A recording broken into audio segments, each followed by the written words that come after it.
আজকের সকালটা শুরু করছি একটু অন্যরকম, একটু আলাদাভাবে। আসলে প্রতিদিনের এই একঘেয়ে আমাদের সংসার জীবন আমাদেরও কিন্তু ভালো লাগে না। তোমাদের যেমন প্রতিদিন একঘেয়ে কাজ, একঘেয়ে সকাল থেকে উঠে একদম রাত অবধি সংসারের প্রত্যেকটা কাজ তোমাদেরও যেমন দেখতে ভালো লাগে না, বিশ্বাস করো আমাদেরও কিন্তু করতেও ভালো লাগে না।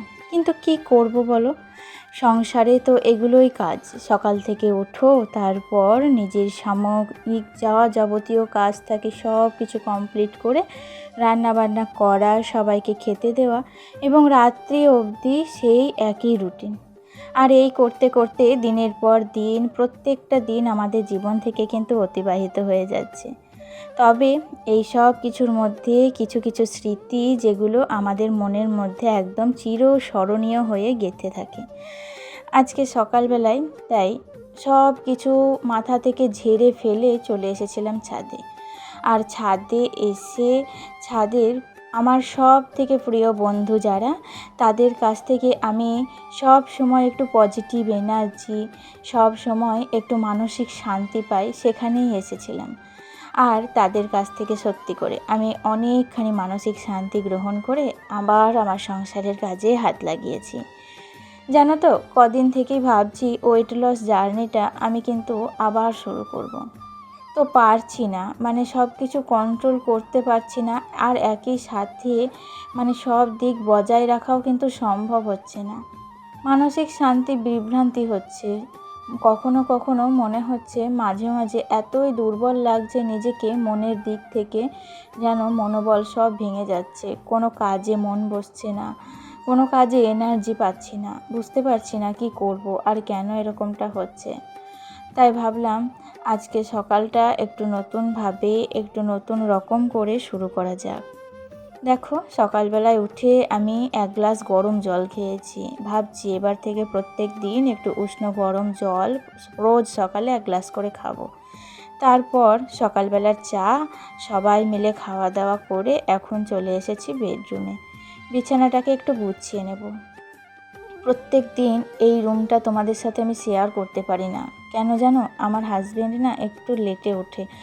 আসলে ও রাত করে ঘুমায়, অনেক খাতাপত্রের কাজকর্ম করে, তাই জন্য রাত করে ঘুমানোর জন্য সকালবেলায় উঠতে ওর অনেকটা দেরি হয়ে যায়। আর আমি ওদিকে অন্যান্য কাজে হাত লাগিয়ে ফেলি। আর ততক্ষণে ওর যতক্ষণে উঠছে ততক্ষণে ওর ছেলে চলে আসে। তাই জন্য কিন্তু এই রুমটা আমার আর তোমাদের সাথে শেয়ার করা হয় না।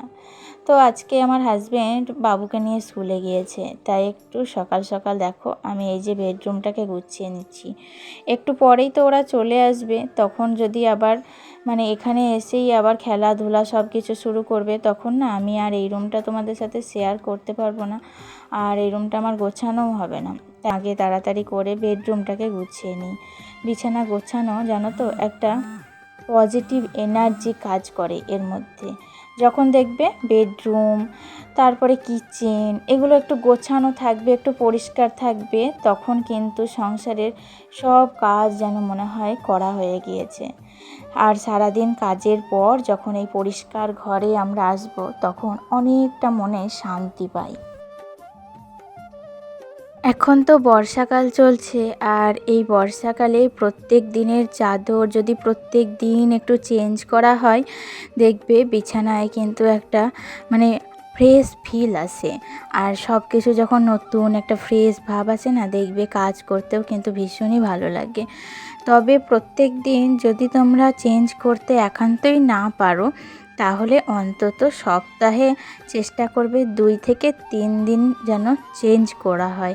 কারণ কি বলো তো, একটা বিছানার চাদর দেখবে প্রত্যেক দিন যদি পাড়া থাকে না, সেই বিছানার মধ্যে কিন্তু ঘুমিয়ে শান্তি পাওয়া যায় না, বা ঘুমিয়ে কোনো সেগুলো একটা ভয়ঙ্কর বা কোনো আনপজিটিভ একটা স্বপ্ন দেখার সম্ভাবনা থাকে। তবে যদি বিছানা পরিষ্কার থাকে, তাহলে কিন্তু তোমার মধ্যেও পজিটিভিটি কাজ করবে। তাই আমি সবসময় বলবো যে বিছানাটা অন্তত সপ্তাহে 2 থেকে 3 দিন একটু ঝেড়ে মুছে একটু পরিষ্কারভাবে চেঞ্জ করার চেষ্টা করবে। এদিকে আমার কিন্তু বিছানাটা পাতা একদমই কমপ্লিট। সেদিনকে গিয়েছিলাম বাজারে গিয়ে আমার এই যে কোল বালিশের জন্য একটা কভার কিনতে। জিনিসপত্রের এত দাম বেড়ে গিয়েছে কি বলবো তোমাদের। সামান্য এই কোল বালিশের একটা কভার নেব, তাতেই দাম বলছে একদম 90 থেকে 100 টাকা। আর আমার কাছে না তখন ওই মুহূর্তে ওইটুকু টাকাই মানে ছিল না।